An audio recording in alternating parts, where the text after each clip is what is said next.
Como lo habíamos anunciado antes de ir a la pausa, vamos a entrar en comunicación con el señor Carlos Jornet, presidente de la Comisión de Libertad de Prensa e Información de la Sociedad Interamericana de Prensa.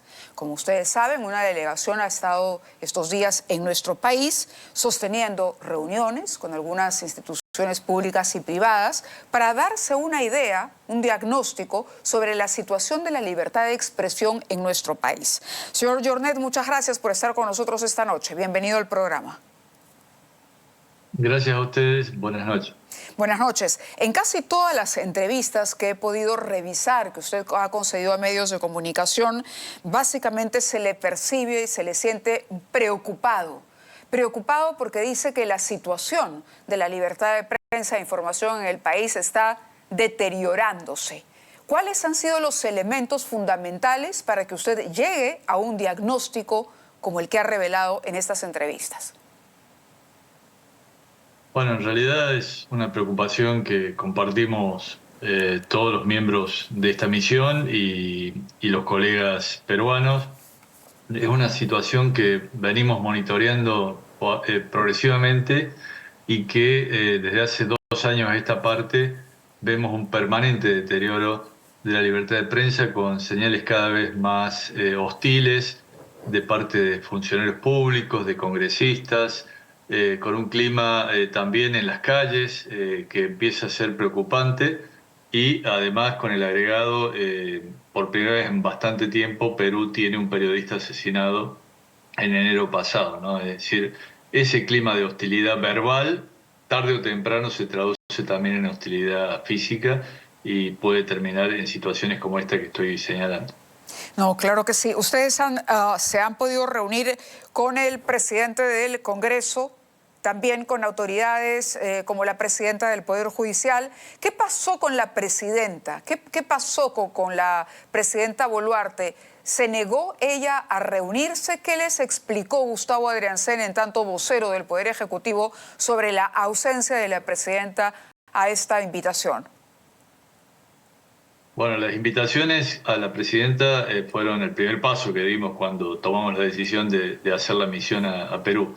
O sea que llevan ya bastante tiempo y nunca tuvimos una respuesta formal de ella. El premier Adriancén nos dijo que la decisión de la presidenta había sido que él fuera el vocero, que él fuera quien hablara con la misión y que por lo tanto no había una respuesta negativa, sino simplemente una decisión de la presidenta de delegar en él el diálogo con la misión de la CIP.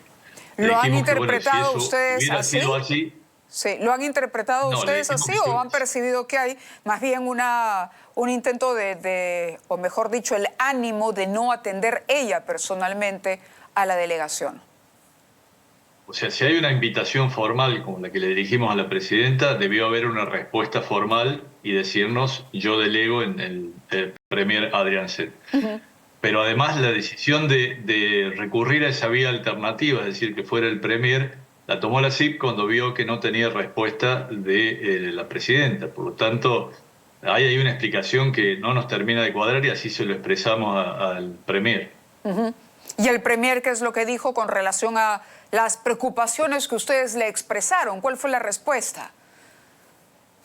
Bueno, la verdad que la respuesta inicial de él fue, a mi modo de entender, bastante optimista, digamos. Él no ve el clima hostil, incluso nos hizo algunos señalamientos sobre el modo en que la prensa trata a la presidenta y al gobierno en sí. Nos hizo una presentación con un video breve de algunas publicaciones que se habían realizado en medios de Perú. Nosotros le dijimos que, bueno, que algunas de esas publicaciones que él nos estaba mostrando eran simplemente el ejercicio normal de la actividad periodística con la posibilidad de realizar señalamientos. Estaban todos cruzados con el famoso falso que se está circulando en redes sociales también, y que por otra parte podía haber medios que cometieran errores, medios que incluso algunos de los que estaban ahí Claro. sabemos que suelen recurrir a desinformaciones y que incluso atacan a otros medios de comunicación y a periodistas, pero señalamos que esa no es la actitud generalizada y que en todo caso la responsabilidad institucional del Poder Ejecutivo era intentar calmar los ánimos, bajar el clima de confrontación, no responder a una supuesta desinformación o a una crítica que ellos entendían que podía ser desmedida, levantando el tono de la polémica, sino buscando caminos alternativos para que la relación se encarrile como debe ser la relación normal. Que por otra parte le dijimos, toda relación entre gobernantes y medios de comunicación y periodistas es por naturaleza tensa, porque la función del periodismo es investigar, es denunciar, es señalar eventuales errores y requerir respuestas del gobierno. En ese sentido, le hicimos saber también nuestra preocupación de que la presidenta y en muchos casos los ministros no hablen con la prensa, que lo deleguen en voceros, que en algunos casos tampoco hablan con los periodistas. Entonces, notamos que todo eso va estableciendo una serie de restricciones para el trabajo periodístico. Ajá. Él nos dijo que había absoluta libertad de expresión, que no había tales restricciones, con lo cual ahí le dijimos, bueno, entendemos que no es así, que la mirada que usted está teniendo no es la que corresponde. Claro, lo que sucede es que pareciera no haber una comprensión del rol que tiene la prensa. Históricamente, a través de caricaturas, de titulares, de columnas de opinión, de reportajes, la prensa, como usted dice, establece relaciones de incomodidad con el poder, porque es lo que corresponde hacer. Ese es el rol natural. Si no hay voces que preguntan y cuestionen, pues entonces no hay prensa libre. Ahora, ¿cómo le explicó el señor Adriancén que la presidenta lleve 247 días sin atender a una solicitud de entrevista? Porque la presidenta se comunica utilizando el espacio público, su posición en el poder, pero no se somete a un intercambio de ideas, a pregunta, respuesta, repregunta con un periodista informado. Eso no lo ha hecho desde hace 247 días. ¿Hubo una respuesta siquiera aceptable por parte del premier Adriancén? Sí, dijo lo que tal vez ustedes ya sepan, porque lo debe haber dicho internamente a los periodistas locales, que la presidenta sintió que estaba siendo agredida, atacada por los medios de comunicación, que se distorsionaba lo que ella decía, entonces tomó la decisión, concretamente habló en principio del caso Rolex y de otras cuestiones que le involucraron, y que ante esa actitud ella decidió no volver a hablar con los periodistas. Le dijimos que eso no cumple con los estándares de relación del periodismo con los gobernantes o de los gobernantes con el periodismo, que debía tener otra actitud. También nos dijo, por ejemplo, que la situación de lo que había ocurrido con este periodista, que bueno, que era una situación que suele pasar, que en otros países de la región también hay ataques a periodistas. Le dijimos que es responsabilidad de la policía, que la policía depende del gobierno, obviamente, cuidar que la seguridad de los periodistas, que no podía tomar este tema con liviandad, que las Fuerzas Armadas, incluso para cuidar las fronteras, para evitar el avance del narcotráfico, de la criminalidad organizada, por ejemplo, en materia de minería ilegal, de tala ilegal, también son responsabilidad de ellos y que no debían tomar este tema a la ligera, que en todo caso debía haber una acción coordinada del gobierno en los distintos estamentos, incluso con los gobiernos regionales y las alcaldías, para trabajar en este tema, sabiendo además que en muchos casos policías y fuerzas locales o dirigentes locales trabajan en connivencia con el crimen organizado y ello deriva en permanentes ataques, presiones sobre periodistas que pueden llevar a desiertos informativos al desaparecer ese tipo de expresiones, de voces, ¿no? Claro, la amenaza no es solamente la que viene desde el poder, digamos, cuando bloquea la posibilidad de acceso a información oficial, cuando no se responde a un requerimiento, cuando de pronto no se comparte a tiempo la agenda de la mandataria y uno percibe que hay la clara intención de que el periodista no pueda llegar a tiempo ahí donde estará la presidenta, o cuando hay un cordón de seguridad que en algunos casos ha llegado incluso a establecer una distancia física a cerrarle el acceso a los periodistas. La amenaza hoy en el Perú también viene por un avance de las economías ilegales que están expuestas y que lamentablemente están ganando espacio político también, con personas que los representan desde ese espacio político. Entonces el asunto se complica, porque entonces el Estado se pone de espaldas y de alguna manera coincide en objetivos antiprensa con esas economías ilegales. ¿Cuál es el riesgo que ustedes ven en una situación como la que está viviendo Perú de cara a lo que podría ocurrir? ¿Cuál es el riesgo para que el público hoy por hoy nos entienda y no piense que estamos haciendo un espíritu de cuerpo aquí y que somos los todopoderosos, sino que entienda que en un país democrático hay una función, una responsabilidad social que debe cumplir un periodista, que incluso incumple cuando no denuncia o no revela si tiene información sobre un hecho de corrupción? Bueno, le señalamos claramente que el avance sobre el periodismo, los intentos de censurar al periodismo, la serie de proyectos de ley que se han presentado en el Congreso y que afortunadamente muchos de ellos no avanzaron, aunque se acaba de aprobar, por ejemplo, una ley anti-ONG que puede terminar afectando sí. a muchos medios pequeños.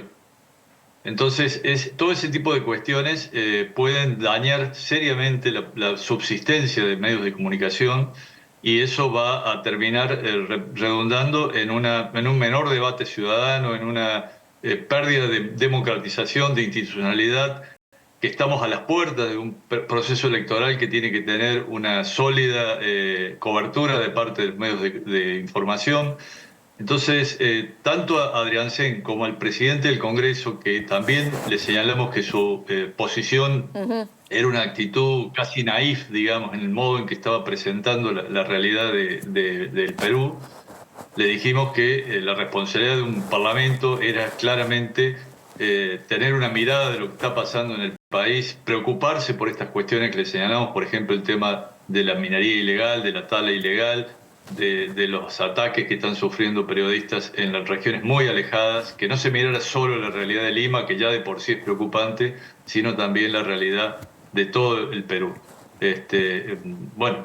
Nos preocupó básicamente esto, que las autoridades responsables de los dos poderes centrales, en este caso, y los que más están atacando el periodismo, lo minimizaran al hecho o trataran de decir que todo está bien y que no es cierto lo que se dice, que hay absoluta libertad para moverse, que hay absoluta libertad de expresión y que eso se traduce, por ejemplo, en las críticas que se escuchan. Efectivamente, puede haber libertad para expresarse, pero la libertad plena se da cuando uno puede expresarse y no tiene represalias, cuando uno puede expresarse sin trabas en el ejercicio de la profesión. Y eso no es lo que está ocurriendo en Perú, y sabemos lo que ha venido pasando cuando se avanza contra el periodismo, contra la justicia. En otros países de la región, en Nicaragua, en Venezuela, se comenzó con hechos como esto, ¿no? Es decir, empezar a poner trabas, empezar a perseguir a periodistas, empezar a atacarlos. Les señalamos también que los grupos de choque que desde hace mucho tiempo existen en Lima, por ejemplo, la Resistencia, no hay que naturalizar ese tipo de cosas. Se los deja actuar supuestamente porque ejercen la libertad de expresión, pero la libertad de expresión es en todo caso manifestarse pacíficamente, no presionar a periodistas, no tirar excrementos u otro tipo de residuos en la puerta de un domicilio o en una redacción, como ha ocurrido y sigue ocurriendo, con total pasividad de la policía y tampoco sin actuación judicial. Entonces ahí empieza a haber otro cariz, ¿no es cierto? Sí, y cuando eso no ocurre, también quisiera pedirle una reflexión sobre qué ha pasado o cómo diagnosticar, cómo entender lo que ocurre a través de las redes sociales. Porque cuando se quiere desacreditar la voz de un periodista, pues se recurre a campañas, supongo yo, onerosas, para que esa idea cale y finalmente se haga una suerte de campaña en contra de aquella que se quiere desprestigiar a través del uso de tweets y cuentas, en muchos casos anónimas, pero que no son investigadas, no se termina de saber a fin de cuentas y lo que queda es el mensaje en el aire. Sí, esto también se lo planteamos a la fiscal de la Nación porque, por fortuna, más allá de que la presidenta no haya tenido la deferencia de atendernos ni de respondernos. Hemos podido hablar con los representantes de todos los poderes del Estado, con lo cual no solo nos llevamos una mirada integral, sino que también pudimos transmitirle a aquellos que tienen que cambiar esta situación. De acuerdo. Entonces le planteábamos, le decía a la fiscal de la Nación, se lo planteamos también al presidente del Congreso, la necesidad de que se trabaje en investigar este tipo de cuestiones, como son los ejércitos de troles, que no haya total impunidad para el accionar de quienes ejercen la violencia verbal. Pero me temo que en muchos casos estos ejércitos de troles son financiados o cuentan con la complicidad de sectores políticos, con lo cual es muy difícil que se avance sobre eso. Lo De mismo que acuerdo. la resistencia. No puede haber grupos de choque como estos que durante tanto tiempo se muevan libremente en la ciudad y que no tengan ningún tipo de, ni siquiera se identifique a quienes están en ese tipo de movimientos, ¿no? De acuerdo, yo le agradezco mucho la conversación y vamos a estar muy atentos a si ustedes hacen un diagnóstico o emiten un documento de algún tipo formal para poder entender bien los resultados y tener acceso a mayor información de la que ustedes hayan podido recoger, analizar y sopesar a modo de advertencia sobre la situación que viene atravesando nuestro país. Señor Jornet, muchísimas gracias por participar esta noche del programa. Gracias a ustedes y gracias sobre todo por ocuparse de esta cuestión tan importante para el futuro de la democracia en Perú. Muchas gracias.